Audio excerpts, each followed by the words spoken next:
அன்பான வணக்கம்.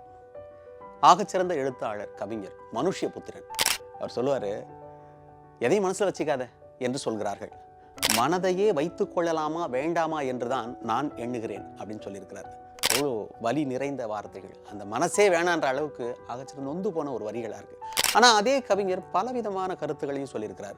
நம்பிக்கை ஊட்டுகின்ற, உற்சாகம் அளிக்கக்கூடிய நிறைய கவிதைகள் சொல்லியிருக்கிறார். நம்ம எல்லாருக்குமே வாழ்க்கையில் யாராவது ஒருத்தவங்களுடைய துணை வேணும் அப்படின்னு நினைக்கிற காலகட்டம் அப்பப்போ வந்துட்டு தான் இருக்கும். அது அப்பாவாக இருக்கலாம், அம்மாவாக இருக்கலாம், காதலியாக இருக்கலாம், காதலனாக இருக்கலாம், பிள்ளைகளாக இருக்கலாம். யாரோ ஒருத்தவங்களோட துணை வேணும்ல, அதை மையப்படுத்தி சொல்லியிருப்பாரு. நீ இருக்கணுங்கிறது இல்லை, இருப்பது போல் இருந்தால் போதும்னு சொல்லுவார். சோகம், மகிழ்ச்சி, துக்கம், ஆனந்தம் எல்லாமே கலந்து தானே வாழ்க்கை. எனக்கு இது மட்டும் தான் வேணும்னா எப்படி தனியாக கிடைக்கும்? எல்லாத்தையுமே ஏற்றுப்போம், எப்போவுமே மகிழ்ச்சியாக இருப்போம்.